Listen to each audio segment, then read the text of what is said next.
pada tanggal 29 saja.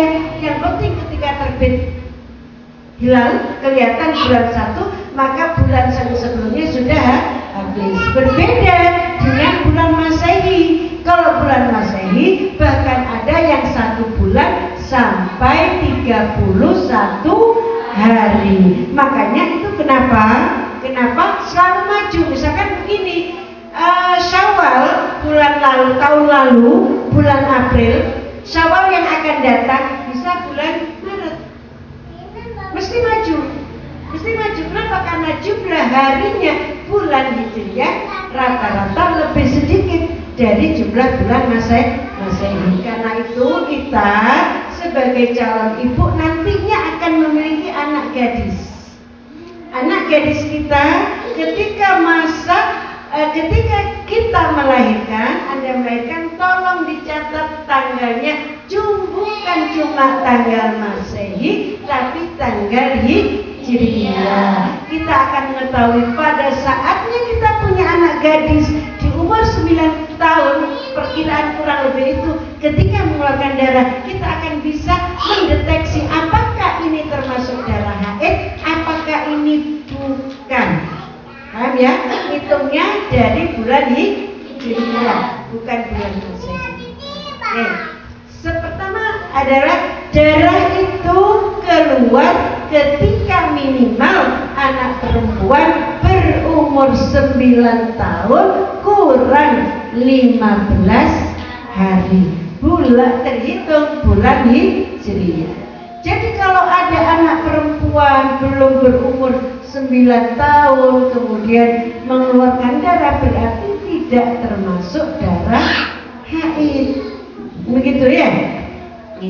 Umur, dan sekaligus darah haid ini kita gunakan sebagai pedoman apabila seorang anak perempuan sudah haid, maka otomatis dia sudah balik.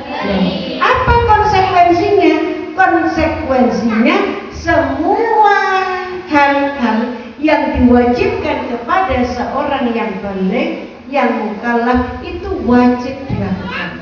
Hati-hati saat ini banyak sekali anak-anak kita yang memang haid di usia sangat muda. Padahal haid itu merupakan tanda seseorang sudah balik. Artinya apa kalau sudah balik? Pertama, sudah wajib melakukan semua kewajiban-kewajiban orang mukallaf. Sudah sepenuhnya wajib sholat, wajib puasa, dan jangan lupa banyak yang tidak diketahui, wajib menutup aurat sebagai perempuan dewasa. Sama dengan perempuan lain di usia dewasa, walaupun sifatnya dan kelakuannya masih kanak-kanak karena umur 9 tahun, tetapi hakikatnya dia sudah siap diproduksi. Anak umur 9 tahun sudah haid, sudah bisa dihamili. Sudah bisa hamil ya? Sudah bisa hamil itu. Makanya hati-hati, ibu ini, kita sebagai calon ibu nanti kalau punya anak perempuan diawasi. Pada saat kadang-kadang anak-anak kita juga nantinya usia itu belum mengerti tentang urusan haid, maka ibunya lah yang wajib membimbing. Karena ini kan jalan ibu, harus diajari dulu, membimbing bagaimana memakai softtek, bagaimana berdoa ketika mau mandi, apa-apa saja yang harus dilakukan saat haid dan apa-apa saja yang tidak boleh dilakukan saat haid. Sebelum kita menjadi ibu, kita harus tahu, bukan cuma untuk diri kita sendiri, tapi ini juga wajib diajarkan kepada anak-anak kita. Karena datang kalau zaman dulu kan dunia ini dinamis ya, dunia ini terus bergerak, perkembangan zaman terus berjalan, sehingga pelajaran-pelajaran yang dulu disampaikan di kelas atas sekarang sudah disampaikan di kelas-kelas bawah, karena memang kebutuhan pendidikan seperti itu. Kalau di fikih di SD itu kelas berapa ya? Urusan haid ini. Tapi anak gurunya tidak, kalau gurunya laki-laki boleh jadi menerangkannya tidak terlalu detail. Baik, itu yang pertama. Batasan pertama kali haid adalah saat anak berusia minimal 9 tahun kurang 15 hari dihitung dari bulan Hijriah. Yang itu satu. Yang kedua, batas maksimal perempuan haid itu adalah 15 hari maksimal. Batas minimal 1 hari 1 malam. Yang lumrah untuk ukuran orang Indonesia terutama ini adalah biasanya 1 minggu, 6 sampai 7 hari. Kalau misalkan ada seorang perempuan haid, nanti kita akan ini jadi pembagian tentang untuk norain. Dulu. Jadi kalau ada orang perempuan, ada anak gadis baru haid pertama, belum pernah haid ya, mubtadi'ah ini, belum pernah haid itu kemudian sampai 15 hari keluar darah, maka ya yang 15 hari itu termasuk semua darah haid. Tapi kalau misalkan haidnya lebih dari 15 hari atau 20 hari dan seterusnya, nanti ini ada kriterianya. Karena darah haid itu mempunyai ciri-ciri tertentu. Pertama, darah haid itu rasanya panas. Nggak sama kalau darah misalnya kita terluka ya, ada darah rasanya nggak panas, tapi kalau darah yang keluar dari kemaluan perempuan yang disebut darah haid itu rasanya panas. Kedua, dari segi warna darah haid itu terbagi menjadi 2, ada yang kuat, ada yang lemah. Kalau yang kuat itu warnanya kehitam-hitaman, merah, ateh, bekceleng, pekat. Warnanya pekat. Yang kedua, warnanya kalau sudah yang lemah itu ya encer dan warnanya tidak terlalu pekat. Sampean kalau lagi haid coba nanti dilihat darahnya. Bedakan dengan darah ketika kita kemudian tangan kita tergores pisau, kan keluar darah. Nah, itu kan merah agak seperti warna obat merah itu kan. Tapi bedakan dengan lihat, sekali-sekali dilihat, ini sebagai penelitian kita, dilihat darah haid yang keluar itu kan hitam pekat ya. Kalau lagi terus-terusnya hitam pekat. Makanya kalau kita bisa membedakan untuk mana ini nanti kita keluar darah misalkan lebih dari 15 hari, dibedakan mana darah yang termasuk darah haid, mana yang bukan, ini bagus. Tapi kalau enggak bisa, nanti ada kriterianya. Baik, jadi sudah hafal ya. Maksimal orang haid berapa hari? 15 hari. Lumrahnya berapa hari? 7, 6 sampai 7 hari 1 minggu. Tapi ingat Mbak ya, tidak boleh karena malas sholat, karena malas berjamaah, karena malas melakukan kewajiban orang suci, fasbit ma'abid haid. Jadi kita 15 hari, kena 15 hari boleh?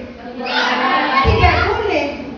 Karena yang tadi orang perempuan yang haid kemudian mampet haidnya itu bersesucinya tidak boleh ditunda. Harus segera mandi, harus segera bersesuci karena kaitannya dengan tuntutan melakukan kewajiban sholat. Oke. Nah, itu tadi minimal 1 hari 1 malam ya. Atau kalau misalkan ada orang haid sampai 1 minggu tapi cuma sedikit, keluar lagi. Nggak banyak. Kalau diperkirakan itu keluarnya tidak sampai 24 jam, tidak sampai 1 hari, maka itu juga tidak bisa disebut darah haid. Jadi minimal 24 hari itu, minimal 24 jam itu tidak harus keluar dalam 1 hari. Kalau dihitung, diakumulasi, dikumpulkan itu minimal selama 24 jam atau 1 hari 1 malam. Oke. Paling sedikitnya, paling cepatnya jarak antara haid ke haid lagi berapa hari? 15 hari. Tapi juga tidak boleh, misalkan ada seorang perempuan tidak haidnya tidak rutin. Wah, ini saya sudah haid ini biasanya, tapi nggak keluar darah. Sudah haid cuma haid, boleh? Tidak boleh. Untuk alasan malas sholat lalu pura-pura haid. Gak apa-apa, yang lain orang tidak tahu. Tapi di sekitar kita ada malaikat, raqib dan atid yang akan mencatat amal kita. Ada Allah yang mengetahui ini tidak haid tapi malas berjamaah di pondok, akhirnya bid ma'abid tak juli mandi tak oleh. Begitu juga misalkan tidak haid, sudah haidnya berapa bulan, tidak haid itu tidak boleh. Saya biasanya haid awal bulan, ini kok belum haid ya, saya putuskan menjadi haid saja supaya nggak usah sholat. Tidak boleh. Oke. Nih, kembali kepada yang tadi. Jadi perempuan itu harusnya bisa membedakan dari awal ya. Yang namanya darah haid itu ada yang kuat, ada yang lemah. Yang kuat tadi dengan ciri-ciri warna kayak gitu, yang lemah kayak gitu. Sekarang untuk mengetahui ya teman-teman, kalau kita haid kemudian biasanya 6 sampai 7 hari ketika menjelang suci. Ketika sudah menjelang suci harus dilihat setiap waktu. Begitu masuk zuhur, oh ini saya biasanya sudah suci. Harus dilihat itu pakai kapas, pakai tisu. Kenapa? Kalau satu waktu saja kita ketinggalan, kita melewatkan waktu sholat, berarti kita sudah sengaja tarikus sholat. Sengaja meninggalkan. Kita lihat. Oh, kita lihat. Kalau di situ kita lihat warnanya masih keruh, masih ada kecoklat-coklatan, atau masih ada setitik nada kemerahan kayak darah. Ada kan kadang tentu ini berarti itu kondisi masih dalam keadaan haid. Tapi ketika dilihat sudah warnanya keputihan, kayak putihnya apel, tahu apel? Apel itu kan tak pasti putih, nah putih agak apa ya? Itu apa namanya ya? Kayak gini, ini kan tidak putih kan ya? Beda kan dengan ini ya? Ini kan putih bersih. Beda dengan warnanya ini. Nah ini, nah, kalau sudah kayak gini berarti ini sudah suci. Dan ketika kita suci tidak boleh ditunda, apalagi inilah para asar tina sekalian dikit suci mandi waktu asar, tidak boleh, berarti waktu zuhurnya sudah tertinggal. Secara umum orang yang haid itu tidak berkewajiban mengqadai sholat kecuali sholat yang ditinggalkan. Apa maksudnya sholat ditinggalkan? Misalnya begini, ada seorang perempuan, sekarang waktu zuhur jam berapa? Masuk zuhur. Zuhur itu jam berapa? Jam 12 kurang seperempat ya? Anggap 12 kurang seperempat sudah.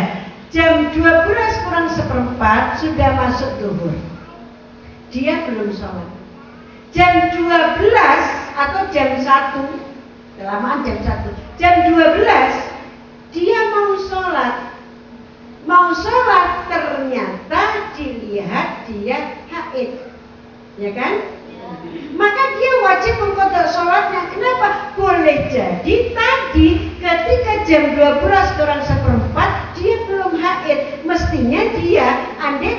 sholat waktu itu, maka dia bergegas-gegas sholat, dia belum haid dan dia mempunyai kewajiban untuk melakukan sholat. Tetapi karena tidak cepat sholat, masih dalam waktu zuhur, kemudian dia haid, berarti sholat zuhurnya ditinggalkan. Nah, nanti kalau sudah suci, sholat zuhur ini wajib diqodho.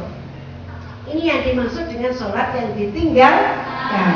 Yang kedua, ketika sudah suci, sudah mampet, maka di samping kita melakukan sholat itu, sholat pada waktunya, juga diwajibkan mengqodho sholat yang bisa dijamak. Maksudnya gini, kita waktu asar ya, kita waktu asar kita suci, kita lihat kita sudah bersih, kemudian kita sholat asar. Kita tidak cukup sholat asar, tetapi kita juga diwajibkan sholat zuhur. Kenapa? Karena dikhawatirkan sebenarnya ketika masih zuhur kita sudah mampet, tapi kita tidak segera sholat. Maka kita tidak saja diwajibkan melakukan sholat asar karena memang kita sudah suci, tapi sholat yang berdekatan yang boleh dijamak juga wajib diqodho. Dikhawatirkan untuk ikhtiar, untuk hati-hati, dikhawatirkan sebenarnya kita suci tadi itu masih masuk waktu zuhur, tapi kita tidak segera bersesuci. Paham ya?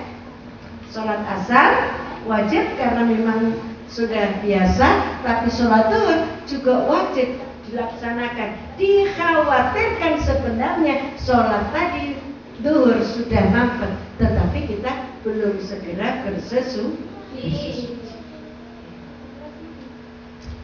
Jadi kita sebagai perempuan muslimah ini harusnya bangga. Nabi Muhammad SAW ketika para penggerak perempuan, para pejuang feminisme, para pejuang emansipasi perempuan, menggerakkan, memperjuangkan hak perempuan, sebenarnya ini tahun-tahun 2000-an ya, 90-an itu 1900-an itu kaset. Karena sebenarnya pejuang perempuan, pejuang feminisme dan itu adalah Nabi. Coba kalau kita ingat dalam sejarah di masa Romawi, di masa sebelum datangnya Islam, perempuan yang sedang haid itu disuruh tinggal terpisah dari rumah keluarganya.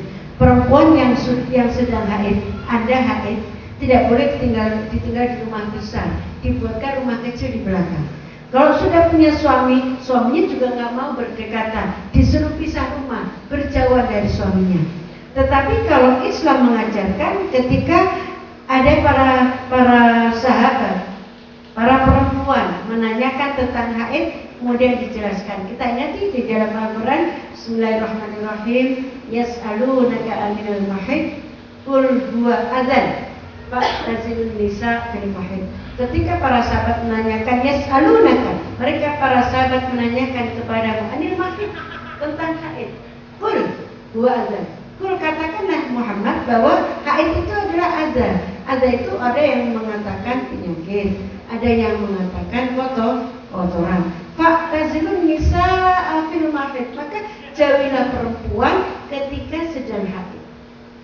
Ini kalau kita hanya melihat lafaz ayat fa'tazilun nisa fil mahid, maka perempuan ketika sedang haid itu asingkan, jauhkan dari dirimu, jauhkan dari keramaian, jauhkan dari orang-orang banyak. Tetapi pada prakteknya Nabi mengajarkan kelemah lembutan dan akhlak mulia. Ketika Nabi sendiri mempraktekkan, beliau tidak pernah mengasingkan, menjauhkan istri-istri beliau pada saat haid.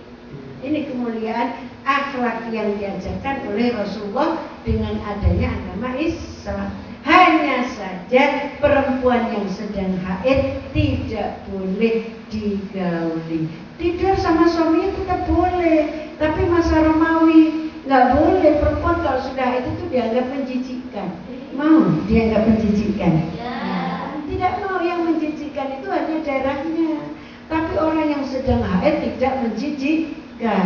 Yang menjijikkan itu kalau santri putri habis haid pembalutnya dibuang lacer.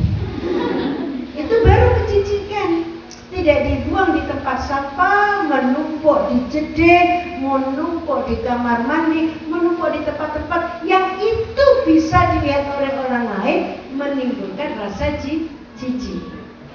Bagaimana caranya supaya kita tidak dianggap menjijikkan? Yang menjijikkan itu darah haidnya, bukan kitanya. Maka bersikaplah yang baik, bersikaplah sesuai dengan ajaran agama. Kalau kita sedang haid, sedang datang bulan, karena ini memang qudratullah, perempuan dibungkus kemudian dibuang di tempat sampah, jangan kelamaan dibuang, jangan ditumpuk di kamar mandi. Nah, kalau ditumpuk di kamar mandi itu nantinya bukan darahnya saja yang menjijikkan, sikap kita juga bisa dianggap menjijikkan. Oke. Kembali kepada darah haid. Oke. Tadi darah haid itu adalah ketika perempuan sudah berumur 9 tahun, maksimal 15 hari. Kalau terjadi perempuan mengeluarkan haid lebih dari 15 hari, ini baru kemudian ada beberapa pembagian, ada beberapa kategori dan permasalahan pemecahan hukum. Kenapa harus diketahui? Karena ini mempunyai konsekuensi hukum loh Mbak ya. Kenapa sih kok sampai detail perempuan haid itu adalah darah haid dari perempuan itu kok dipelajari sampai detail? Kenapa? Karena di sini ada kewajiban dan ada larangan. Ada kewajiban dan ada larangan. Ada kewajiban-kewajiban yang harus dilakukan oleh perempuan yang tidak haid. Ada larangan-larangan yang harus dijauhi oleh perempuan yang sedang haid. Karena itu perempuan harus betul-betul memperhatikan masalah ini. Kalau perempuan tadi haid di awal-awal 15 hari, berarti tidak ada masalah. Karena memang paling lamanya haid itu adalah 15 hari. Yang masalah itu kalau orang perempuan mengeluarkan haid atau haid selama lebih dari 15 hari. Oke. Yang pertama penggolongannya adalah mubtadi'ah mumayyizah. Tuliskan aja deh. Di batu hari. Mubtadi'ah mumayyizah.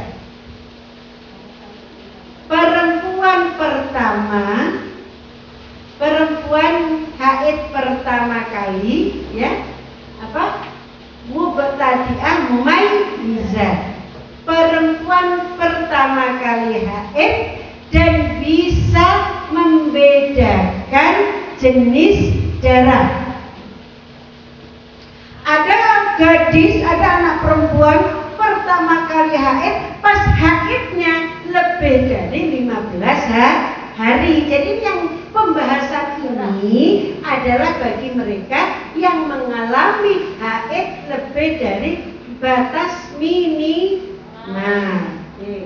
Pertama mubtadi'ah mumayyizah.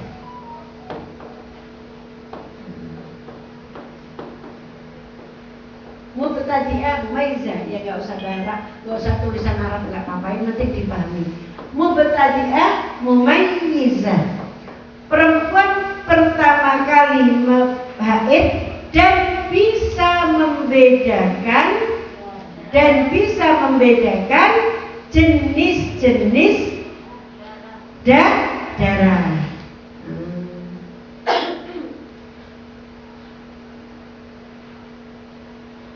Sudah?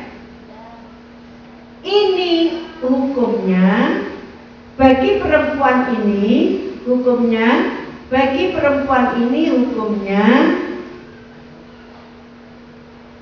harus yang termasuk haid adalah selama mengeluarkan darah yang kuat. Sedangkan sisanya adalah istihadah. Misalkan begini, ada orang perempuan, ada anak gadis pertama kali haid, tiba-tiba haidnya itu 20 hari. Keluar darah, bukan haid ya, keluar darahnya selama 20 hari. Tadi sudah tahu, oh darah haid itu ciri-cirinya adalah rasanya panas, warnanya pekat. Kemudian sisanya itu darahnya keluar itu tidak pekat, tidak panas, warnanya doif. Maka walaupun dia keluar darah selama 20 hari, yang dihitung darah haid hanyalah saat perempuan itu mengeluarkan darah yang warnanya pekat tadi. Karena ini mubtadi'ah mumayyizah, perempuan pertama kali haid dan bisa membedakan warna darah. Perempuan pertama kali haid dan bisa membedakan warna darah. Nah, kalau terjadi seperti ini, keluar darah selama 20 hari, maka yang dihitung darah haid ini kan ini bisa membedakan ya, diteliti darahnya, dilihat terus darahnya. Maka yang termasuk darah haid adalah hanya pada saat dia mengeluarkan darah yang warnanya pekat. Selebihnya darah yang keluar lebih dari itu bukan darah haid, termasuk darah apa? Istihadah. Yang kedua, mubtadi'ah ghairu mumayyizah. Mubtadi'ah ghairu mumayyizah. Perempuan pertama haid dan dia tidak bisa membedakan warna darah.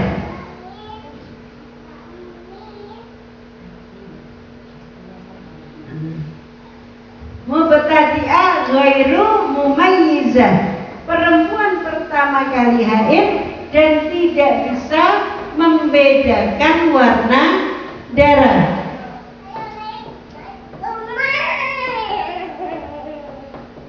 Maka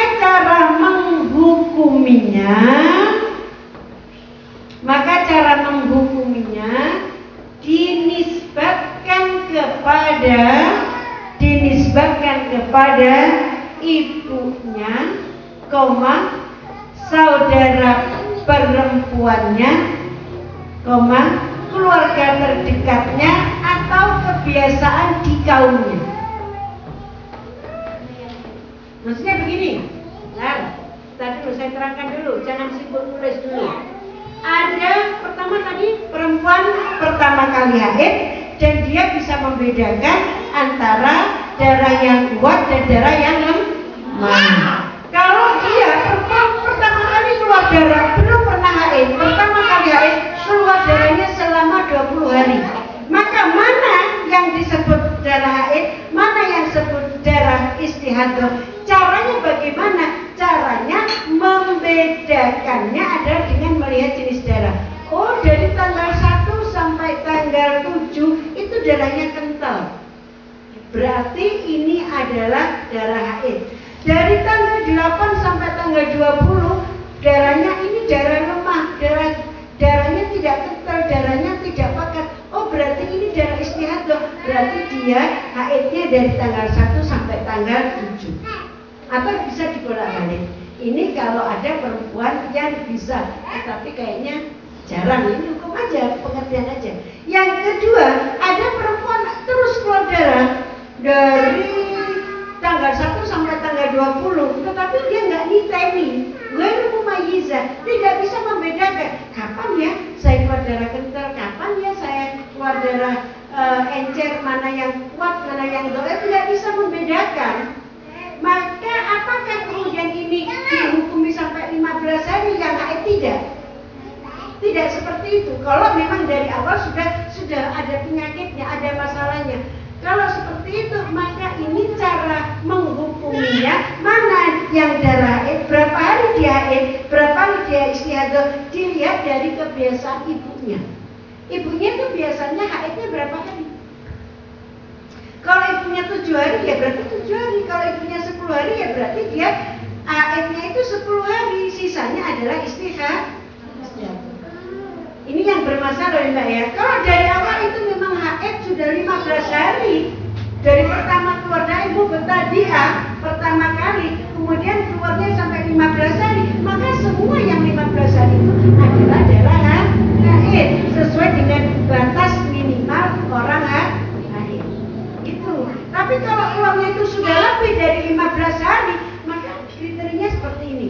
Dilihat pertama kali adalah mubtadi'ah mumayyizah. Yang kedua mubtadi'ah ghairu mumayyizah. Yang ketiga muqtadah mumayyizah. Muqtadah mumayyizah. Orang yang sudah berulang-ulang haid, muqtadah. Orang yang sudah berulang-ulang haid dan dia dapat membedakan mana darah yang kuat, mana darah yang lemah, maka hukumnya sama dengan mubtadi'ah mumayyizah. Sudah haid berulang-ulang, tapi haidnya itu enggak, dulu haidnya 7 hari loh, ini kok haid sampai keluar darah kok sampai 20 hari. Kan keluar darah sampai 20 hari, maka dia niteni, oh saya yang keluar darah itu yang darah pekatnya sampai sekian hari, sisanya itu darah dhaif. Oh berarti darah dhaifnya itu termasuk istihadah. Ya kalau haidnya 15 hari nggak masalah. Yang masalah kalau lebih dari 15 hari. Yang kedua, muqtadah ghairu mumayyizah. Yang keempat, muqtadah ghairu mumayyizah. Perempuan yang sudah berulang-ulang haid tetapi dia tidak bisa membedakan warna darah, maka hukumnya sama dengan mubtadi'ah ghairu mumayyizah. Bagaimana cara mengambil hukumnya? Disamakan dengan kebiasaan ibunya.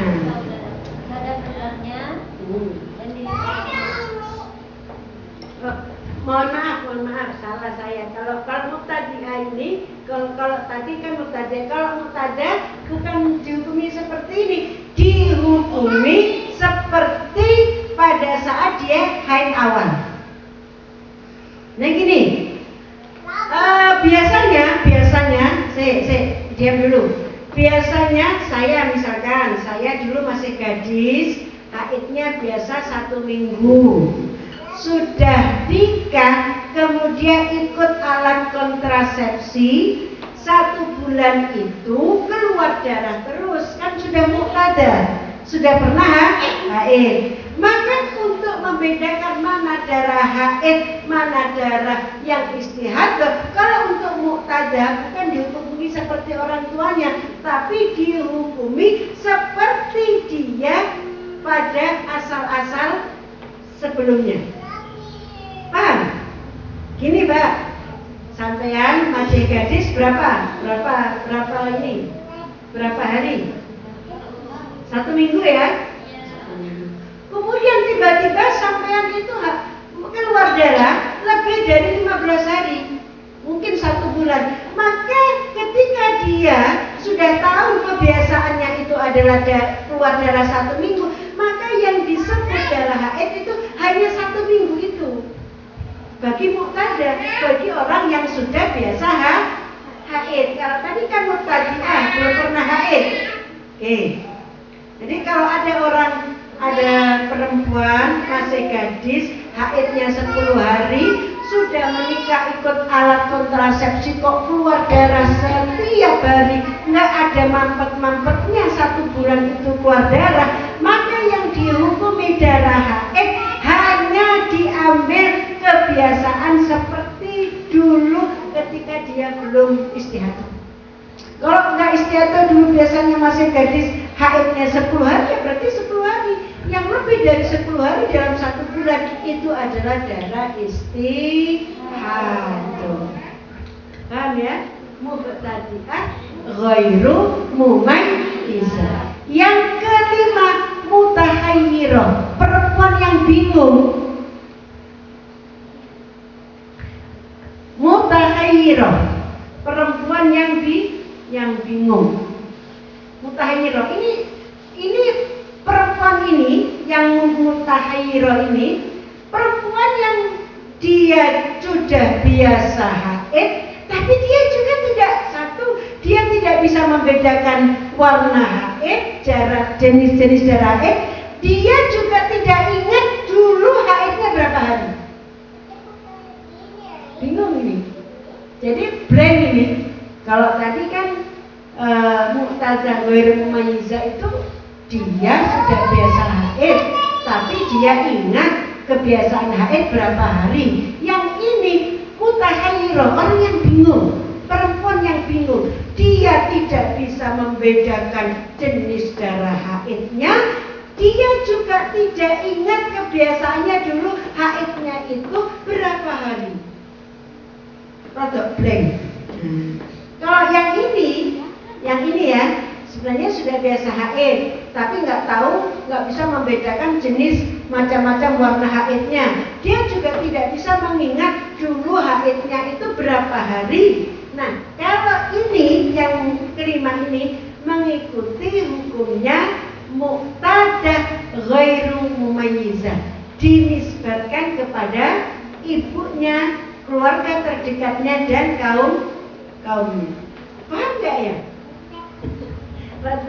Ya? Bingung ya? Oke, saya ulang. Pertama kali apa tadi? Jadi begini Mbak, kalau ada perempuan haid 15 hari, loh ini live ya? Masa kok berdiri saya? Nggak telaten saya ini, kalau menerangkan nggak jelas. Jadi kalau ada perempuan haid 15 hari ini kan termasuk minimal usia paling banyaknya haid, bukan usia paling banyaknya haid. Maka ini tidak masalah, artinya mungkin memang dari awal dia sudah haidnya ditakdirkan 15 hari. Tapi kalau ada perempuan pertama kali haid, belum pernah haid, kok keluar darahnya itu lebih dari 15 hari, tidak lantas dihukumi dia haid 1 sampai 15, kemudian sisanya itu istihadah. Tidak seperti itu. Kalau keluarnya langsung banyak, bagaimana? Nah, muqtadah yang mumayyizah ini harus kan karena mumayyizah ya, dia tadi kan sudah paham jenis darah itu ada yang dhaif, ada yang lemah. Maka ketika dia menyadari darah yang keluar itu sekian hari adalah darah kuat, sekian hari adalah darah yang lemah, maka yang termasuk darah haid, yang termasuk dia dalam kondisi haid adalah saat ketika dia mengeluarkan darah yang kuat. Sisanya tergolong istihadah. Ini bagi yang bermasalah Mbak ya, bukan yang normal-normal. Kalau normal itu kan keluar darah maksimal 15 hari. Yang kedua, ada perempuan baru haid, baru mengeluarkan darah, tapi dia tidak bisa membedakan tak norai, tak ngerin, kapan saya mengeluarkan darah yang pekat, kapan yang encer. Tidak bisa membedakan mana darah yang dhaif, mana darah yang kuat. Ghairu mumayyizah, maka perempuan yang pertama mengeluarkan darah dan lebih dari batas minimal haid, tidak lantas sisanya itu istihadah yang 15 hari, tidak.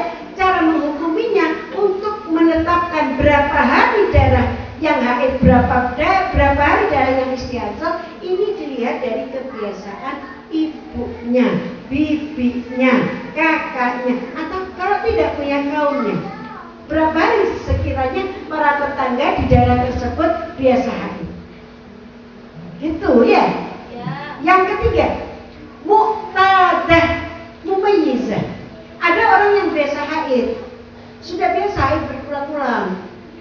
berulang-ulang haid. Tapi ini mengalami kelainan, keluar darahnya lama.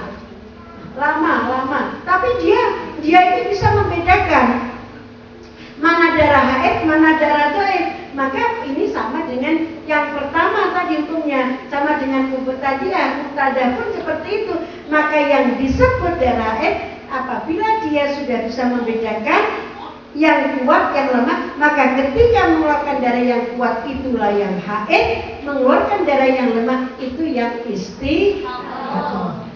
Yang keempat, mu'tadah ghairu mumayyizah. Ada perempuan yang mengeluarkan darahnya lebih dari 20 hari dan dia tidak bisa membedakan mana darah yang kental, yang kuat, mana darah yang lemah, yang dhaif. Maka cara menghukuminya untuk membedakan berapa hari dia haid, diambil hukum seperti kebiasaan dia sebelum.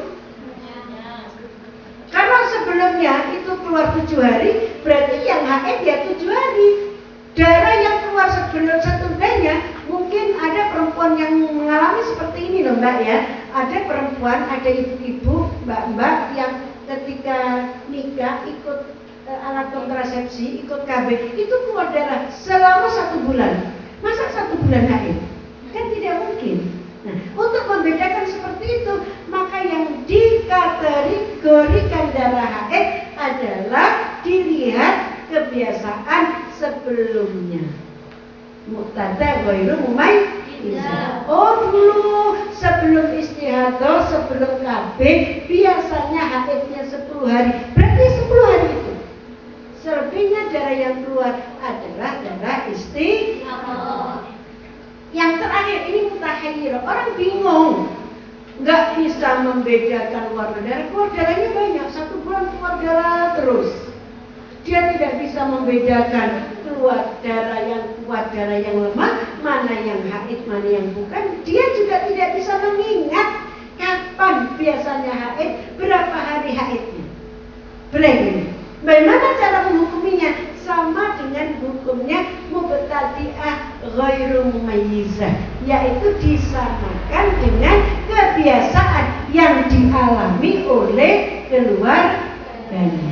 Mohon nanti kalau ini terlalu detail bisa dipertajam oleh para ustadzah di sini. Oke, sampai di sini sudah jelas ya? Ya. Oke. Kemudian karena ini memang agak membingungkan, nanti biar dipertajam di sini. Sudah kita anggap selesai untuk urusan haid ini. Kemudian yang kedua, darah istihadah. Apa darah istihadah itu? Darah penyakit, darah yang keluar dari rahim perempuan selain haid dan nifas. Kayak tadi itu kok keluar darah 20 hari, yang 7 hari itu adalah haid, sisanya darah istihadah, darah penyakit. Ya, kita ini sebenarnya harus bersyukur. Orang laki-laki yang yang oleh Allah tidak diberi kesempatan untuk haid itu, mereka punya cara mengeluarkan darah kotornya dengan cara candu, dengan cara transfusi. Apa itu? Bukan transfusi, sumbang darah, donor darah. Karena donor darah itu mengeluarkan darah-darah yang berlebihan kepada kita. Orang yang donor darah itu bukan sakit, malah dia semakin sehat. Karena mungkin ada darah-darah kotor yang dibuang dari dalam tubuhnya lewat bekam. Nah, kita perempuan oleh Allah dikasih anugerah bisa mengeluarkan darah kotor lewat haid. Harus disyukuri. Oke, yang kedua istihadah. Tadi ya, istihadah. Oke. Yang ketiga, darah wiladah. Apa darah wiladah? Darah yang keluar bersamaan dengan keluarnya bayi. Perempuan yang melahirkan kemudian mengeluarkan darah saat keluar dengan keluarnya bayi, maka itu termasuk darah istihadah. Bagaimana kalau misalkan ada perempuan berdarah yang keluar Sebelum, jangan nulis dulu, kamu kalau sibuk dengan nulis nggak ngerti nanti. Ada perempuan melahirkannya nanti masih maghrib, tapi dari zuhur sudah keluar darah, sudah keluar darah, lendir darah. Saya sudah mempelajari dan saya sudah konsultasi, saya sudah nanya, itu hukumnya bukan darah nifas, bukan wiladah, bukan haid, tapi itu adalah darah istihad. Maka perempuan yang belum melahirkan tapi sudah ada tanda-tanda keluarnya darah, dia masih berkewajiban untuk melakukan sholat. Keluarnya darah dari zuhur. Bagaimana caranya? Bagaimana caranya ini keluar? Sama dengan hukumnya orang beser. Tahu beser? Apa beser? Kemih orang yang keluar terus menerus itu ya. Orang yang terus menerus sama dengan orang istihad tadi. Bagaimana caranya sholat? Bagaimana caranya kita bersesuci? Oke. Karena darah ketika perempuan, perhatikan, jangan nulis dulu. Ketika perempuan mengeluarkan darah, tetapi darah itu bukan darah haid, maka perempuan tersebut berkewajiban melakukan sholat. Orang istihadah walaupun deras berkewajiban melakukan sholat. Bagaimana caranya sholat? Orang sholat, syarat sahnya sholat harus suci dari hadas, harus suci dari najis. Cara mensucikan hadas dengan wudhu, kalau itu hadas kecil, dengan mandi, kalau itu hadas besar. Nah, bagaimana cara mensucikan najis? Harus tidak ada najis dalam tubuh kita, pakaian yang kita pakai sholat atau tempat yang kita gunakan untuk sholat. Nah, kalau tubuh kita tidak bisa suci dari najis, maka kita sholatnya bukan lirafil hadasil asghari, tapi listibahatis sholat, untuk diperbolehkannya sholat. Begitu masuk keluar darah, beser, keluar darah terus gitu, istihadah, maka ketika adzan zuhur cepat-cepat bersihkan darahnya, lalu pakai pembalut, wudhu. Pada saat setelah wudhu kok batal, kan kalau keluar darah atau keluar apapun dari jalan dua itu kan membatalkan sholat, kan begitu ya Mbak ya? Keluar dari apapun dari dua jalan itu membatalkan wudhu, Tapi bagi orang yang beser, orang yang terus menerus istihadah mengeluarkan darah, dia tidak akan pernah bisa suci dari najis, karena najisnya terus menempel. Lalu apakah kemudian karena tidak suci dari najis boleh tidak sholat? Tetap tidak boleh, harus tetap melakukan sholat. Caranya bagaimana? Caranya pada saat masuk waktu segera bersihkan, kemudian dikasih pembalut supaya tidak menetes najisnya. Karena kalau menetes najisnya nanti najisnya kemana-mana, bukan cuma itunya yang najis, dengan pakaiannya juga najis. Ini begitu tidak sah. Disumpah kemudian kita wudhu listibahatis sholat. Kalau sesudah wudhu mengeluarkan itu tidak membatalkan sholat, karena memang tidak bisa suci dari najis, dan wudhunya bukan untuk lirafil hadasi, tapi untuk dibolehkannya sholat. Dan perempuan dengan kriteria seperti ini tidak wajib mengqadha sholat nanti andaikan sudah berbeda dengan sholat li hurmatil waqti. Kalau sholat li hurmatil waqti harus mengqadha sholat. Tapi kalau sholat yang seperti itu tidak perlu, karena sholatnya sudah sempurna. Begitu ya? Bisa membedakan apa sholat li hurmatil waqti. Misalkan sholat li hurmatil waqti itu sholat yang tidak bisa. Ada orang di rumah sakit diinfus, di sini kemudian diinfus darah, diinfus. Dia mau wudhu kan tidak bisa itu. Nggak bisa, karena bagaimana di sini darah-darah menempel, di infusnya itu juga ada darah, otomatis darah melekat kepada kita. Kita tidak suci dari najis. Kita kita tidak suci dari najis, kemana-mana nggak bisa juga bersesuci, maka kondisi seperti itu orang tersebut harus tetap melakukan sholat, tidak harus menutupi aurat, tidak harus wudhu, tidak harus melakukan kewajiban-kewajiban itu, tetapi dia ingat sholat, membaca doa-doa sholat walaupun gerakan tidak sempurna. Nanti kalau sudah sembuh wajib mengkodok sholat. Ini yang paling vital itu yang dibahas masalah haid itu karena kaitannya dengan kewajiban sholat. Oke. Jadi kalau kita ada perempuan nih mau melahirkan kok sudah keluar darah, karena darah wilada itu darah yang bersamaan dan keluarnya anak. Darah nifas itu darah yang keluar ketika melahirkan. Maka ketika ada keluar darah sebelum melahirkan itu darah istihadah. Dan darah istihadah masih mewajibkan orangnya untuk melakukan sholat. Istihadah ya, darah wilada.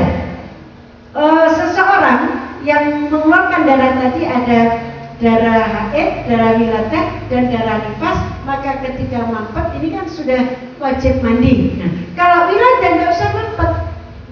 Perempuan habis melahirkan itu wajib mandi besar, namanya mandi wilada. Ini banyak yang tidak tahu.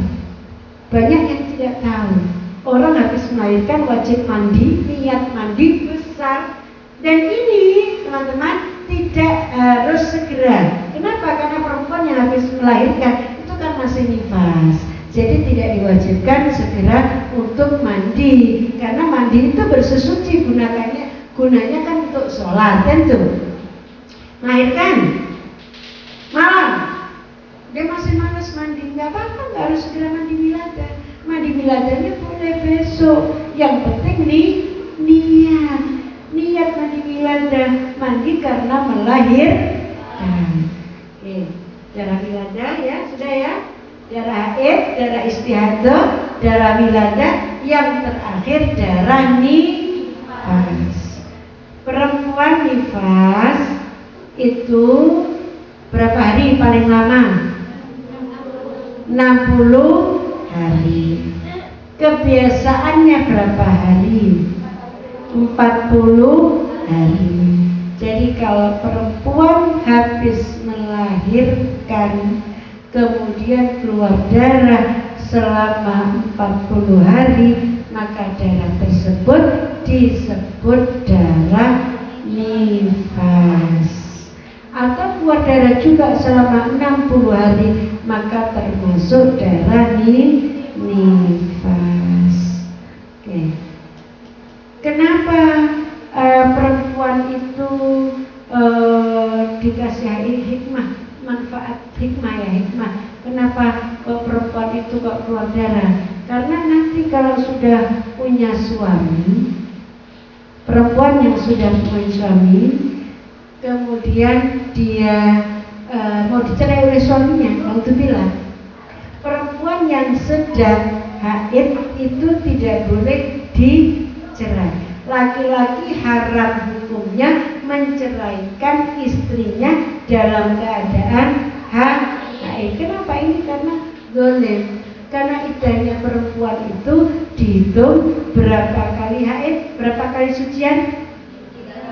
3 salah 1 kurung, 3 kali sucian. Jadi kalau ada perempuan sedang haid kemudian dicerai, itu akan memperlama masa iddah. Makanya hikmahnya di situ. Pengadilan agama juga, kalau keputusan pengadilan agama itu nanti tertulis terhitung dari tanggal sekian dalam keadaan suci. Perempuan haid tidak boleh dicerai. Juga fungsinya untuk membedakan. Kenapa harus haid? Karena perempuan yang sedang hamil itu tidak datang bulan. Maka ketika dia akan bersuamikan laki-laki lain, kan bisa dibedakan. Oh, ini menikah lagi setelah haid, berarti ini adalah anak dari suami yang kedua. Kan begitu ya? Ya.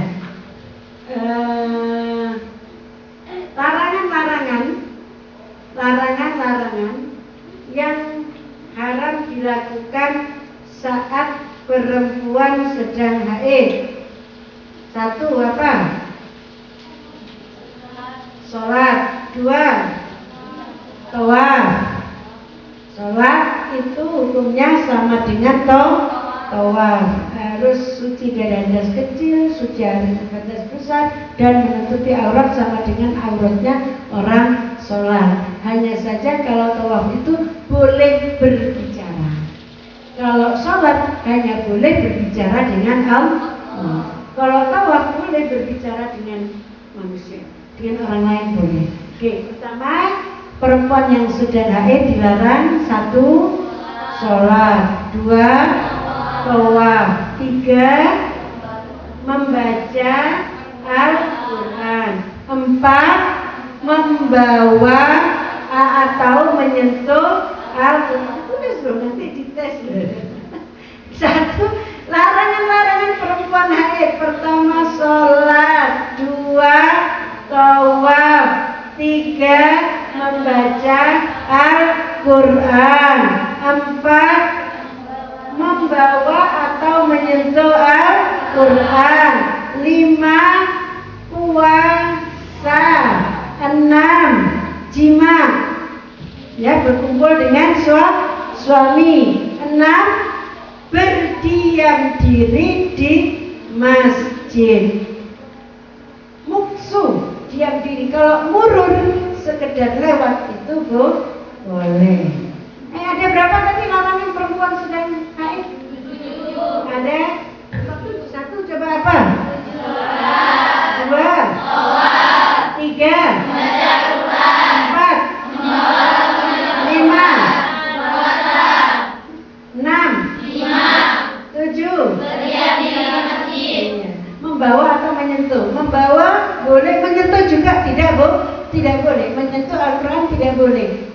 Termasuk yang dihukumi Al-Quran itu adalah HP yang di situ isinya kalau bawa HP-nya itu boleh, tapi tidak boleh membuka aplikasi Al-Quran dan menyentuhnya. Bahkan orang yang tidak punya wudhu saja tidak boleh menyentuh aplikasi Al-Quran yang ada di HP. Satu pendapat mengatakan bahwa Al-Quran yang di HP, bukan HP-nya loh ya, itu termasuk mushaf. Jadi ketika dalam keadaan hadas kecil pun tidak boleh menyentuh mushaf yang di sini, aplikasi Al-Quran, apalagi sedang haid. Ini Al-Quran. Kalau membawa Al-Quran terjemah boleh nggak? Membawa Al-Quran terjemah. Al-Quran terjemah itu termasuk mushaf apa bukan? Bukan, karena itu boleh. Menyentuh dan membawa, yang nggak boleh itu asli mushaf Al-Quran. Tapi Al-Quran yang sudah ada terjemahnya atau tafsir, kalian belajar tafsir apapun, tafsir Al-Jailani, tafsir Al-Marawi boleh kita bawa, karena itu bukan termasuk mushaf. Perempuan lagi haid boleh nggak rambutnya apa hukumnya ketika motong kuku atau rambutnya jatuh ketika sisir? Gimana? Hukumnya? Pendapat ulama mengatakan itu bukan haram memotong Al-Quran, memotong kuku, memotong rambut, itu bukan haram, hanya ini harus dipahami, hanya makruh. Cuma kayak kita itu orang Ahlussunnah wal Jamaah, orang santri, biasanya kalau sudah makruh itu kita hindari. Walaupun tidak haram tapi sudah makruh, dan makruh itu sebaiknya ditinggalkan. Udah ditahan-tahan saja, nggak usah potong kuku selama haid. Walaupun itu tidak sampai pada haram. Oke. Sedang perempuan sedang haid tidak boleh itu ya, sama. Perempuan yang sedang nifas juga hukumnya sama. Nifas dan haid hukumnya sama tadi, tidak boleh melakukan yang tadi. Ada 7 larangan bagi orang yang sedang haid dan nifas. Sedangkan orang yang junub, selain itu orang junub boleh dilarang melakukan yang itu kecuali jima. Nanti lagi junub jima boleh, nanti rapel 7 kali, mandinya 1 kali boleh. Rapel boleh ya. Nggak harus begitu kumpul suami istri mandi, kumpul lagi, mandi lagi, nggak harus. Selama belum datang waktu sholat ya, kalau waktu sholat ya harus mandi. Dari pagi sampai zuhur kan masih lama, 7 kali pengantin baru. Misalkan, nggak harus langsung mandi, mandinya 1 kali. Makanya di situ tidak diterangkan orang junub tidak boleh jima, orang junub boleh jima. Kalau nifas nggak boleh. Bagaimana kalau misalkan ada orang haid sudah bersih, sudah mampet, tapi belum mandi, boleh nggak kumpul suami istri? Masih tidak boleh. Jadi harus mandi dulu. Mandi dulu, boleh kumpul. Habis itu mandi lagi. Sampai saya kira untuk penyampaian sampai di sini. Jadi nanti kalau misalkan ada yang perlu dipertajam, kita pertajam. Kalau bisa saya jawab, kalau nggak bisa belajar lagi. Atau nanti bisa dipertajam lagi oleh para ustazah yang ada di mana.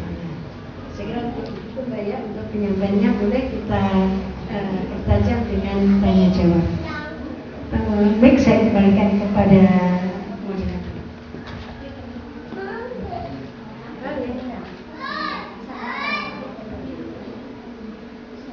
ini sudah 1,5 jam ya, tidak terasa. Menarik ini.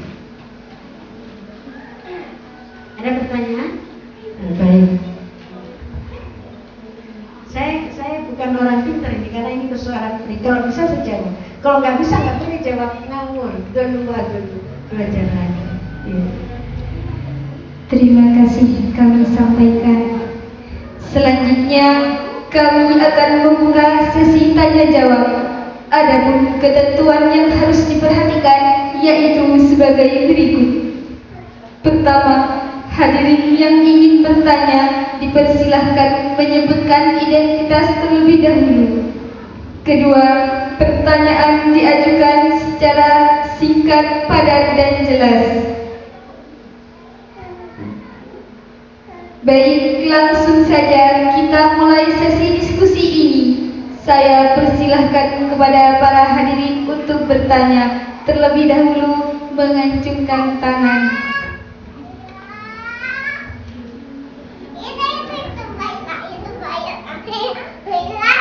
Rupanya sudah jelas ya, nggak ada pertanyaan. Sudah paham semua, saya bersyukur nih. Ini kalau nggak ada yang tanya berarti sahabat-sahabat santriwati Nurul Falah sudah paham semua. Atau belum paham, tapi karena tidak ketemu masalah, karena kan dinamis ya. Karena tidak ketemu masalah sehingga masih nggak tahu nih mau tanya apa gitu.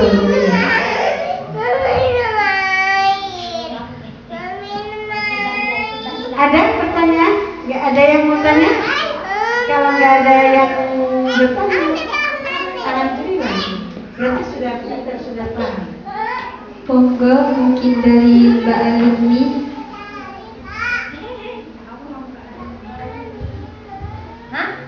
Ada pertanyaan? Tidak ada. Karena secara garis besar sudah dapat dipahami dan mungkin juga tidak pernah mengalami kendala, tidak mengalami suatu permasalahan tentang seputar darah, sehingga nggak perlu tanya gitu. Normal-normal saja, saya haidnya 1 hari bisa sampai sekian hari, jadi nggak perlu nanya. Kalau yang nanya itu kan karena ada persoalan. Ada pertanyaan? Ya sudah, kalau nggak ada. Mau mengawali mungkin anak-anak mau tanya tapi malu. Oke. Mungkin dari pertanyaan saya mewakili pertanyaannya anak-anak. Mbak Sandi. Nah ini Ustazah Zubaidah mau tanya. Ini Jamin. Mudah-mudahan ini nggak sulit-sulit dan bisa menjawab ini. Kalau nggak bisa menjawab PR nih, buka kitab lagi nih, belajar lagi. Assalamualaikum warahmatullahi wabarakatuh. Alhamdulillah, puji syukur kehadirat Allah Subhanahu wa taala. Pada kesempatan kali ini saya pun juga bisa mengikuti acara seminar fikih perempuan yang itu sangat-sangat melekat pada diri kita. Meskipun saya itu sudah lulus dari pondok, tapi permasalahan darah sampai saat ini sangat memusikkan bagi kita. Apalagi kita sudah pernah melahirkan, ikut KB, kontrasepsi dan yang lainnya. Itu ada hal-hal yang sangat membebani dalam pikiran kami. Untuk yang pertama, ini benar sudah pertanyaannya ringan saja. Pertanyaannya ringan saja. Ini hanya menggarisbesarkan yang tadi disampaikan.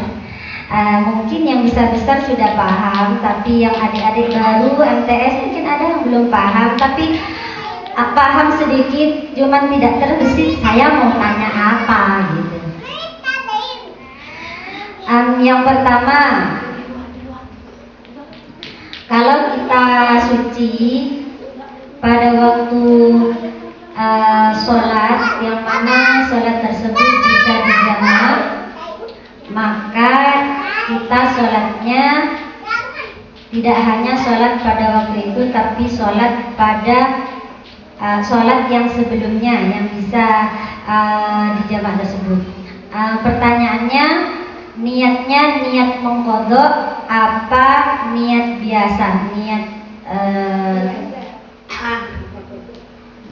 qadha apa niat biasa? Ya ada, ya niat qadha apa ada. Kemudian kalau contoh waktu maghrib itu sudah keruh, tapi keruhnya itu bukan putih seperti apel, tapi masih agak kekuning-kuningan, sehingga masih dikatakan. Waalaikumsalam warahmatullahi wabarakatuh. Tapi sebenarnya ini pura-pura nanya supaya yang nanya ini santri gitu. Jadi soalnya pertanyaan receh-receh itu. Pertama, tadi sholatnya harus sholat yang wajib disolati juga ketika suci pada saat tempatnya itu berdekatan dengan sholat yang boleh dijamak. Misalkan waktu asar dikhawatirkan tadi ketika zuhur sebenarnya sudah suci tapi belum sempat mandi. Kan tadi harus sholat zuhur juga. Ditanyakan itu sholatnya niat apa, teman-teman? Ada 3 niat sholat. Pertama, ini fokus ya, fokusnya ke saya loh. Ada ketika kita sholat, mensolati sholat itu pada waktunya, maka sholat kita niat adaan, betul? Usolli fardhu arba'a raka'atin mustaqbilan kiblati adaan, sholat zuhur di waktu zuhur, maka niatnya adaan. Yang kedua ada sholat iadah, sholat yang mengulang tapi masih di waktu yang sama. Misalkan gini, kita sudah sholat zuhur sendirian, nggak nemu makmum, nggak nemu orang, tapi kemudian ada teman yang datang, aduh saya tadi sholat kok sendirian, saya ingin berjamaah, sholat zuhur lagi di waktu itu, di saat masa sholat zuhur, maka niatnya mengulang sholat, maka niat i'adah. Atau kita sudah sholat zuhur dibilangi, loh mbak, najis itu tadi sama nggak tahu ya, itu tadi baju sama yang kena kencing, sholat kita kan tidak sah karena kita tidak suci dari najis, maka kita wajib sholat lagi di waktu yang masih masuk itu, berarti niatnya i'adah, bukan adaan. Tapi kalau kita sudah mau sholat di luar waktunya, sholat asar di waktu maghrib, niatnya qadha. Sama dengan tadi, dikhawatirkan zuhur masih ada sudah suci tapi kita nggak cepat suci, lalu kita asar suci, kita juga mengqadha sholat zuhur. Niatnya apa? Niat qadha. Niat qadha ya. Oke, itu pertanyaan pertama. Pertanyaan kedua, tadi apa ya? Yang ragu tadi, maghrib tadi ya? Ya. Boleh tayamum apa? Oh ya, oke. Sudah. Suci tengah malam. Jam 12 sudah suci. Kita tahu waktu sholat Isya itu muwassa. Waktunya itu panjang dari jam Isya dimungkinkan sekarang jam 7 dan itu sampai jam sekarang subuh itu jam 4 kurang seperempat. Nah, waktu dari jam 7 sampai jam subuh itu adalah waktu Isya. Apakah boleh kita tidak mandi saat itu juga? Boleh.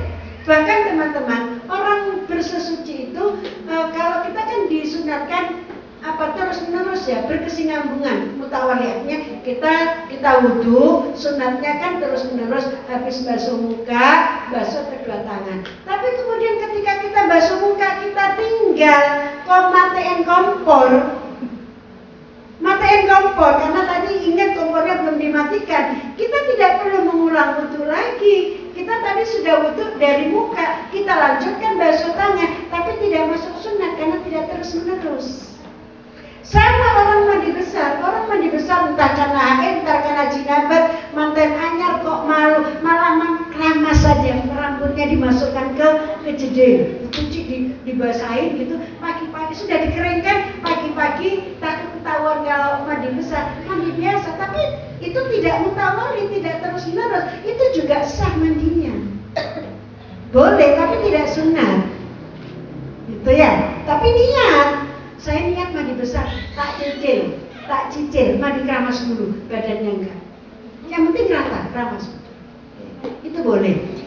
Bagaimana tadi jam 12 ini, saya kok kalau mandi itu rasanya malas. Saya mandi besok pagi saja. Boleh sebelum subuh.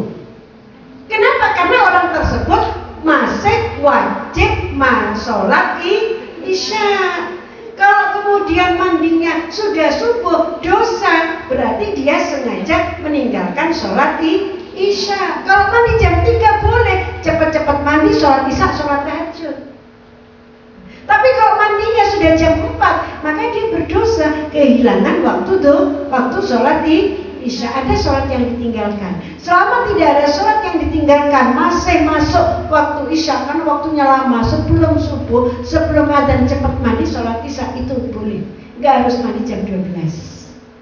Ya, oke.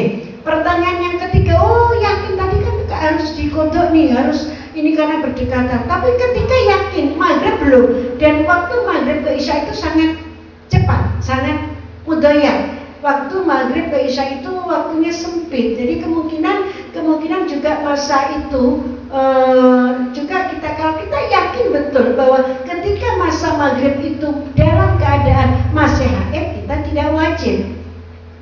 Tapi kalau kita ragu-ragu, jangan-jangan saya sudah suci.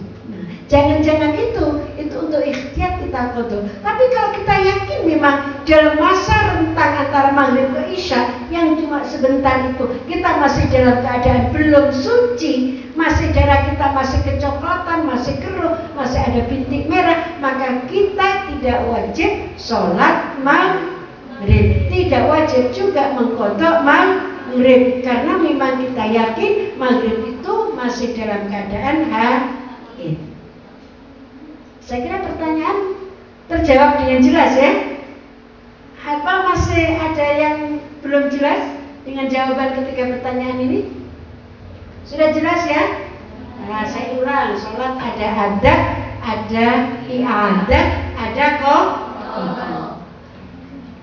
Boleh sholat sendirian, tadi suaminya belum datang, sholat sendirian, suami datang, ayo makmum, sholat lagi. Atau sudah sholat perempuan tadi, istri ngimami di musola, imami santri, suami datang, loh belum sholat, nggak mau sholat sendiri berjamaah, ini ada sholat lagi, boleh itu. Dan saya pernah mengalaminya, biasa sholat i'adah, cari pahalanya berjamaah. Jadi kalau najis, nah ini lagi, ini mumpung ingat sholat. Kalau makmum, sholatnya itu, misalkan saya jadi imam. Saya ketika jadi imam yakin saya suci dari hadas dan najis. Begitu selesai sholat, kok baru tangan, loh iya saya lupa. Ruko saya tadi kan habis kena najis. Maka saya nggak perlu cerita ke makmum. Biar makmum itu sah sudah, nggak perlu ngiadah. Saya yang yakin bahwa najis dan sholat saya tidak sah, saya wajib pulang. Saya wajib iadah. Tapi kalau saya cerita kepada, sholat boleh karena tang ruku najis, wajib sholat. Tapi kalau nggak diceritakan, nggak tahu, nggak perlu diceritakan, nggak wajib. Imamnya saja yang wajib. Jadi supaya untuk mempermudah jadi imam, nggak usah diceritakan kepada makmum. Iya kalau makmumnya ada. Kalau mau jadi imam di masjid jame, makmumnya dari mana-mana, kan repot. Iya kan? Ini ya. Agama itu mudah, jangan dipersulit. Kewajiban itu selama bisa kita lakukan itu ringan, nggak ada yang berat. Kalau tahu ilmu, makanya cedera ini ngaji kan. Ada pertanyaan lagi? Betul, yang tadi yang berkaitan dengan tayamum. Boleh nggak tayamum? Nggak boleh. Kalau seandainya begini saja, permasalahannya berbeda. Dia waktu itu sakit dalam keadaan haid, gitu. Kemudian dia sakitnya panas, ini ya, sehingga dia tidak boleh mandi, menyentuh air. Waktu itu dia sudah bersih, suci, gitu. Apakah dia boleh tayamum sebagai pengganti mandi? Iya, ataukah yang seperti tadi, jadi niat mandi dulu, nanti mandi yang keseluruhan ketika sudah suci. Tapi masalahnya sholatnya gimana? Nah, makanya kalau pada sampai batas waktu isya, sudah hampir habis waktu isya, kondisi dia sudah suci dan masih tidak memungkinkan untuk mandi, karena kalau mandi akan membahayakan kepada kesehatannya, maka kasus seperti ini boleh diganti dengan tayamum. Haid ya, kalian haid.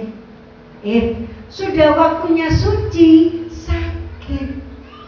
Yang di mana sakit itu kalian tidak boleh mandi, karena kalau mandi membahayakan kepada kesehatannya. Maka pada kondisi seperti itu kita boleh mengganti mandi dengan tayamum.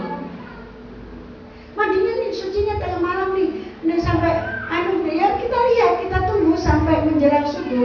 Kalau masih menjelang subuh kondisinya masih sakit, tidak memungkinkan untuk mandi, boleh tayamum. Tapi kalau puasa dari jam 12 nih sakit, tapi menjelang subuh sudah enak badannya, sudah boleh mandi, mandilah pakai air angin. Nah, kan tidak bahaya. Selama kita tayamum itu kan darurat.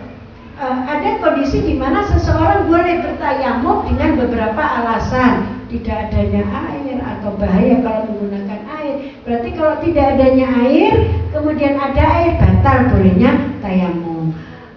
Boleh tayamum karena kondisi sakit, tapi sakitnya sudah sembuh, berarti tidak boleh tayamum, harus mandi. Terus ini lagi, misalkan ya, ada seseorang, ini mumpung ingat nih, ada seseorang yang terluka, anggap saja di tangan. Tangan ini kan termasuk anggota wudhu. Tangan ini anggota wudhu. Kalau wudhu harus dibasuh. Sementara tangan ini diperban atau sakit yang tidak boleh kena air. Maka bagaimana cara kita sholat? Kita wudhu biasa, kita tinggalkan anggota badan yang tidak bisa kena air itu. Lalu untuk menyempurnakan, kita harus tayamum, karena wudhu kita tidak sempurna. Tidak otomatis kita tayamum, tidak, tapi harus wudhu dulu, melakukan wudhu sedapat yang kita lakukan. Sisanya karena tidak boleh tersentuh air, maka kita tayamum untuk menyempurnakan itu. Kondisi seperti ini orang tersebut sudah sempurna sholatnya, tidak wajib mengqadha di kesempatan lain. Tapi kalau tidak sempurna, hanya iadah, wajib mengqadha. Hanya dihormati waktu karena tidak memungkinkan. Wudhu tidak mungkin, bersesuci juga tidak mungkin. Suci maka mandi dalam keadaan tidak suci dari hadas, tidak suci dari najis. Sholatnya dihormati waktu. Pada saat sudah sembuh harus mengqadha. Ada pertanyaan lagi? Ya, silakan. Bedanya mandi wiladah dan mandi nifas, karena ada yang bilang tidak usah mandi wiladah, cukup nifas saja. Yang kedua, darah yang keluar di tengah-tengah bayi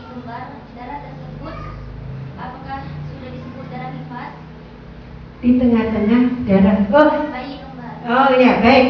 Jadi tidak Mbak. Jadi di kitab-kitab yang kita pelajari, darah wilada itu ya wilada, nifas ya nifas. Bahasanya kalau darah wilada itu darah yang keluar bersamaan dengan lahirnya anak, itu darah wilada. Dan seseorang yang habis melahirkan itu wajib mandi besar, mandi wilada. Nanti mandi nifasnya nanti setelah bersesuci, kan masih lama. Mandi wilada itu termasuk salah satu mandi yang wajib dilakukan oleh perempuan yang habis melahirkan. Baik itu anaknya hidup ataupun anaknya mati. Baik itu anaknya dalam keadaan sempurna atau tidak sempurna. Baik itu anaknya sudah memenuhi umur, apakah itu masih bayi prematur. Wajib mandi wilada, mandi besar. Tidak sama dengan nifas, karena kalau nifas akan mandinya nanti setelah mampet nifas, dan itu boleh 40 hari, mungkin juga sampai 60 hari. Oke, satu. Yang kedua, darah yang keluar antara dua bayi. Misalkan bayi ini melahirkan, kemudian jarak beberapa waktu kemudian melahirkan lagi, yaitu namanya darah wilada, bukan darah nifas, karena darah itu bersamaan dengan keluarnya anak. Hanya saja beruntun, karena anaknya juga beruntun, tidak keluar sekaligus, tidak mungkin keluar sekaligus dua. Itu bukan darah nifas, tapi darah wilada. Ya, ada pertanyaan lagi? Ya. Yang disebut darah yang kuat seperti apa dan darah yang lemah seperti apa? Baik, darah kuat itu mempunyai ciri-ciri tadi Mbak. Satu, biasanya rasanya panas dan warnanya hitam, merah kehitam-hitaman pekat. Itu darah kuat. Darah dhaif, darah yang lemah, itu darah yang dirasa di kemaluan kita tidak terasa panas, darahnya encer dan juga mempunyai warna tidak hitam pekat. Coba sampean kalau haid sampean lihat, mesti darah haid itu kehitam-hitaman dan bahkan cenderung karena kadang-kadang agak kental gitu ya. Kadang-kadang juga keluarnya bersamaan dengan keluarnya kencing. Sama lihat di pembalutnya, nggak apa-apa, karena ini kan ilmu. Di pembalut kalau kita haid itu lihat darahnya itu kan kayak merah-merah hati. Merah hati itu kan merah kehitaman. Nggak sama kalau sama kena pisau gitu, tangan kita kena pisau, warnanya darah merah seger, kayak warnanya apa itu cat merah, kayak warnanya merahnya cabai gitu yang merah. Tapi kalau darah haid beda lagi. Darah yang kuat itu kalau dia hitam pekat, kehitam-hitaman, pekat, merahnya pekat. Ada lagi pertanyaan? Cukup? Iya. Iya apa? Ini sudah ke jam 11, 2 jam. Ada kejadian, Iya, pakai ini. Biar semua ikut mendengar.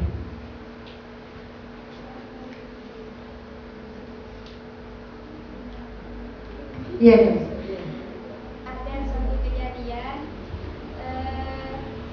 dia hamil. Di hari Minggunya berjima dengan suaminya. Iya. Terus hari Seninnya melahirkan dan belum sempat mandi wajib. Bagaimana niat maksudnya?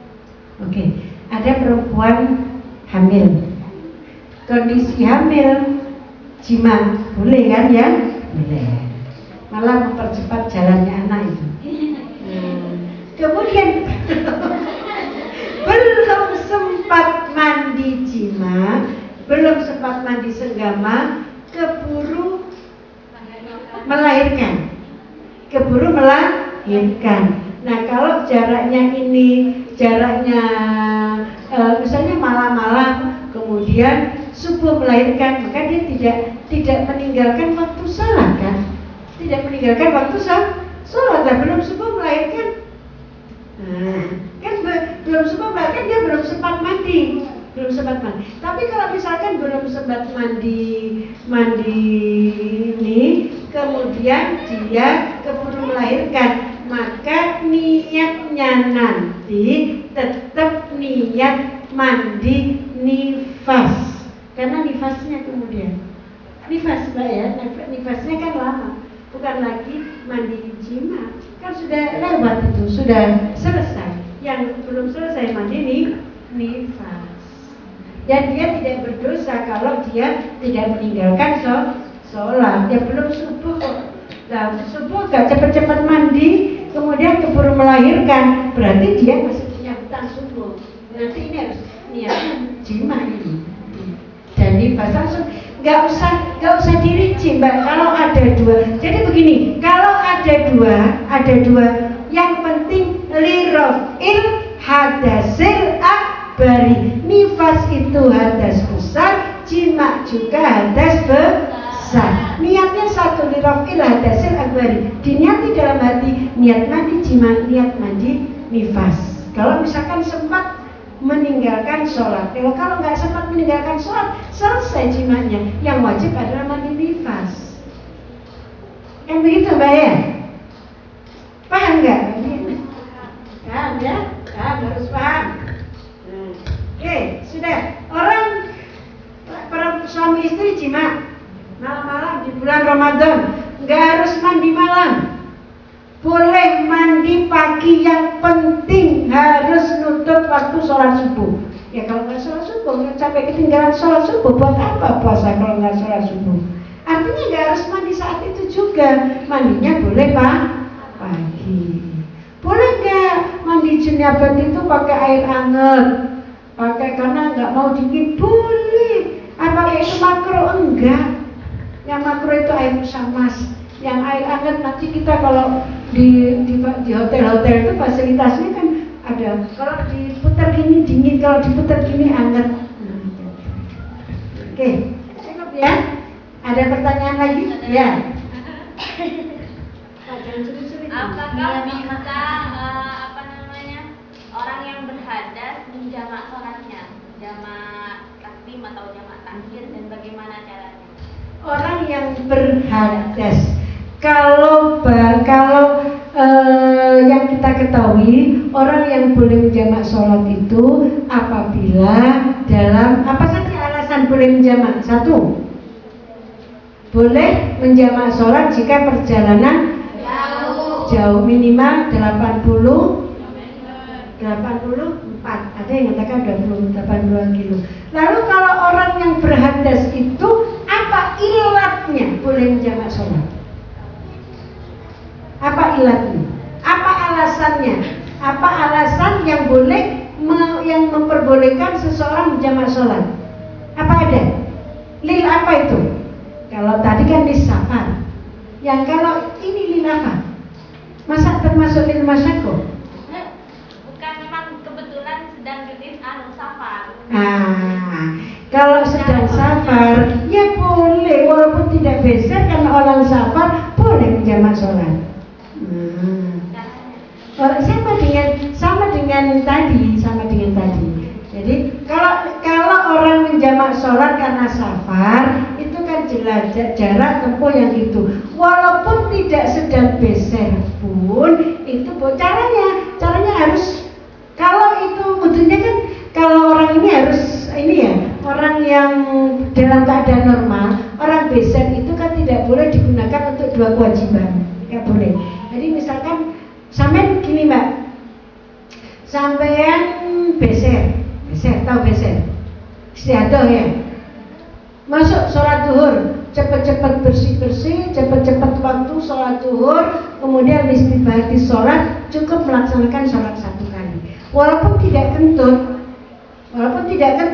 kalau keluar darahnya itu kan memang beser. Walaupun sampean tidak kentut, tidak melakukan hal-hal yang membatalkan sholat, ketika datang waktunya lagi, datang waktu itu harus wudhu lagi, harus dibersihkan lagi. Tidak boleh digunakan melakukan dua kewajiban.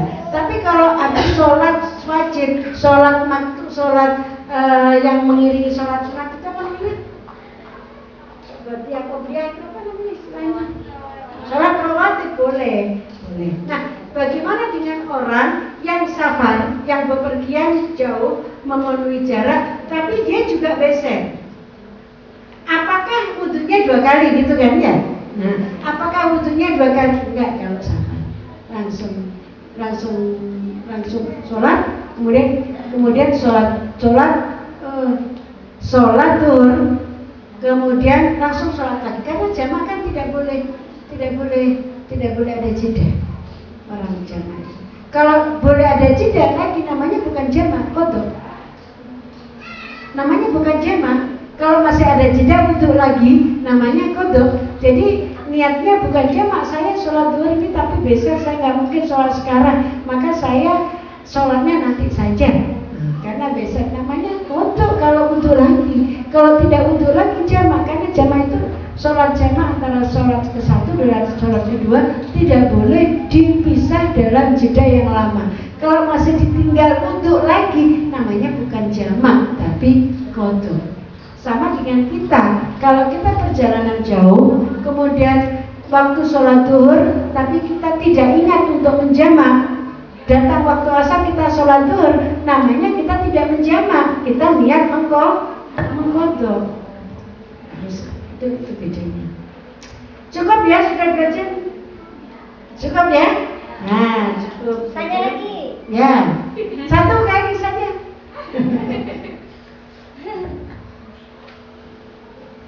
Ini terkait warna darah. Warna darah yang paling lemah keruh. Terkadang Yang paling lemah, yang paling lemah warna darah yang paling mendekati suci, biasanya darah itu keputih-putihan tapi kerokan itu. Iya. Iya. Begini. Ini kejadiannya ke saya sendiri dulu. Mungkin juga terjadi pada teman-teman. Itu darah keruhnya lama sudah. Bukan hanya sehari, bahkan sampai 3 hari gitu. Sehingga mikir, ada 3 hari kita asesute, bukan darah merah. Jadi keraguan itu datang karena ini keruh. Ini haid apa bukan? Lah iya, ini masih keruh. Misalnya keluar darahnya itu 7 hari keluar darah pekat. Setelah itu oranye, kecoklatan, nyampe 10 hari itu kuning. Kuningnya kuning keruh, kayak keripik gini keruh. Ya, kayak keripik. Nah, Enggak. Kalau tidak dicontohkan nanti bingung ketika terjadi gitu loh. kayak gini, berarti ini masih Haid. masih haid. Ya. Ketemunya bagaimana? Pakai kapas. Kalau ada pakai kapas tidak ketemu karena ada meskipun santri tidak tahu cara bagaimana menentukan masa sucinya. Meskipun dia sudah mondok. Karena ada teman saya sudah di pesantren yang sudah sering dikasih tahu dia mau suci tidak lihat pakai kapas karena di katoknya nggak ada suci gitu. Nah, yang kuning keruh ini, yang keruh ini sudah lama. Di atas di atas hari ke-10 itu kuning. Lama sampai mau ke 15 begini. Sehingga timbul keraguan apakah ini masih masih disebut darah haid ataukah itu disebut dengan keputihan. Yang mana keputihan kalau masih muda-muda begini, keputihannya cenderung keruh. Gitu. Cenderung keruh yang mana warnanya mirip dengan warna darah yang masih masuk dalam masa haid tersebut begitu. Itu tetap suci sampai benar-benar bersih seperti bersihnya warna apel tadi ya, kuningnya kuning tapi sudah agak keputih-putihan. Ataukah sudah dianggap sholat, sudah boleh suci karena kebiasaan dia itu keputihannya warna keruh, bukan encer gitu. Kebingungan itu bingungnya itu masuk darah haid ataukah keputihan karena warnanya sama, karena keputihannya itu warnanya seperti itu. Mungkin bisa diperjelas saja karena warna darah ini bukan hanya pada waktu masih belum menikah, ketika sudah menikah seperti saya suntik 3 bulan, mesnya itu kecil sudah, yang mana harus mencatat ya dan harus melihat setiap waktu sholat begitu, dan warna darahnya pun juga warna kuatnya kurang ya. Mungkin diperjelas. Terima kasih. Yang cairan yang keluar dari kemaluan kita itu kan ada darah, ada kencing, ada madi, ada wadi. Nah, madi itu kalau mani ya, ada mani sperma ya, tahu sudah. Ada wadi. Kalau madi itu biasanya karena terangsang itu keluar cairan-cairan, itu namanya madi.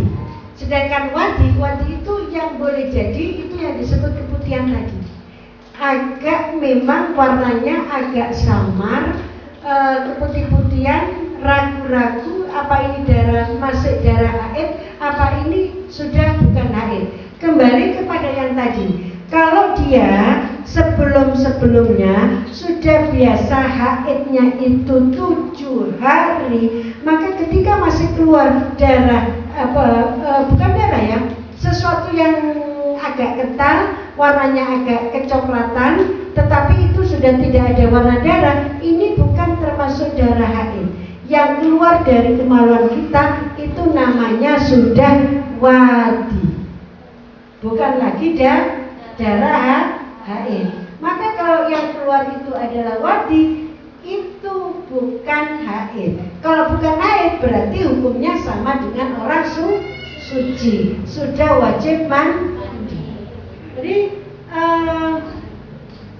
teman-teman, kalau saya sarankan ya, kalau sudah biasa 7 hari, itu sudah mulai 6 hari itu sudah harus dicek pakai kapas atau tisu. Dilihat di kemaluannya itu, dicetok itu. Jangan begitu, jangan karena di kantongnya sudah ada. Kadang-kadang karena tinggal sedikit itu nggak sempat jatuh ke celana dalam, tapi menempel di kemaluan. Karena itu kita harus hati-hati, setiap waktu harus dilihat. Pada saat tidak ada berarti kita harus mandi. Kalau misalkan nanti keluar lagi, ya sudah kita nggak sholat lagi. Tapi harus hati-hati itu. Nah, kalau kebiasaannya sudah yang keluar darah itu sudah memang 7 hari, kok terjadi kejadian setelah 7 hari itu keluarnya itu kok kekental-kentalan kayak, tapi bukan darah, tapi lama, ya itu namanya bukan darah haid, tapi itu adalah wadi yang keluar dari tubuh kita. Mungkin karena faktor stres, mungkin karena kecapean, atau mungkin karena faktor penyakit. Ya, itu wadi, bukan lagi darah haid. Kalau darah haid, teman-teman, kalau orang haid yang mau berhenti, itu biasanya di cairan yang keluar itu, entah itu merahnya putih, coklat, tapi ada kemerah-merahan.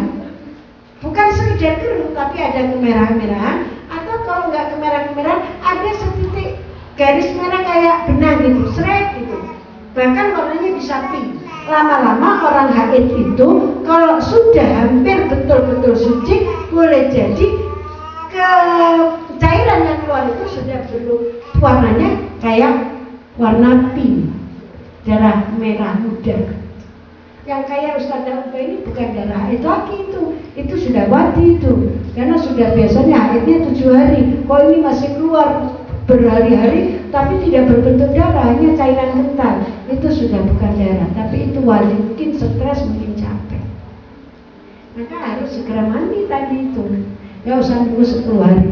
Kalau ditunggu-tunggu ya sudah, berarti sholat yang ditinggalkan wajib diqodho selama keluar wadi, karena bukan lagi keluar darah haid. Ada lagi? Cukup saya kira, sudah 2 jam. Nanti bisa dipertajam lagi ya, karena persoalan-persoalan mungkin muncul, mungkin persoalan-persoalan apalagi yang langsung kita alami. Nah, nanti akan dipertajam. Saya kira itu ya, mudah-mudahan ilmu yang kita pelajari bersama hari ini menjadi ilmu yang manfaat, menjadi ilmu yang barokah. Manfaat itu artinya ilmu ini dapat kita amalkan sendiri. Barokah itu artinya ilmu itu tidak saja manfaat untuk kita lakukan untuk diri kita, tetapi bagaimana ilmu itu bisa disebarluaskan, bisa diajarkan, bisa diamalkan oleh orang lain. Mudah-mudahan manfaat barokah. Amin ya rabbal alamin. Ini semua ilmu adalah datangnya dari Allah. Kalau ada kekurangan dan kesalahan itu adalah datangnya dari kelemahan dan kekurangan dari saya sendiri. Wallahul muwaffiq ila aqwamit thoriq. Assalamualaikum warahmatullahi wabarakatuh. Waalaikumsalam warahmatullahi wabarakatuh.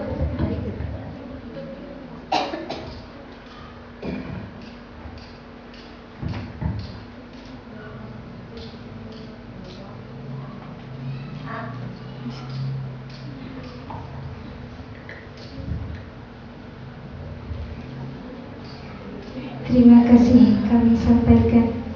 Hadirin sekalian, demikianlah acara seminar kali ini yang membahas tentang mengenal lebih dekat haid, nifas, istihadah, dan wiladah. Para hadirin sekalian, kami mengucapkan terima kasih kepada pemateri dan juga seluruh hadirin yang telah berpartisipasi dalam kegiatan seminar kali ini. Akhir kata, saya Vivin Sania selaku moderator mohon maaf apabila ada salah kata. Assalamualaikum warahmatullahi wabarakatuh. Waalaikumsalam warahmatullahi wabarakatuh. Kepada seluruh adik-adik santri dan mbak-mbak alumni dimohon untuk tidak meninggalkan tempat karena akan ada sesi foto bersama beliau pemateri.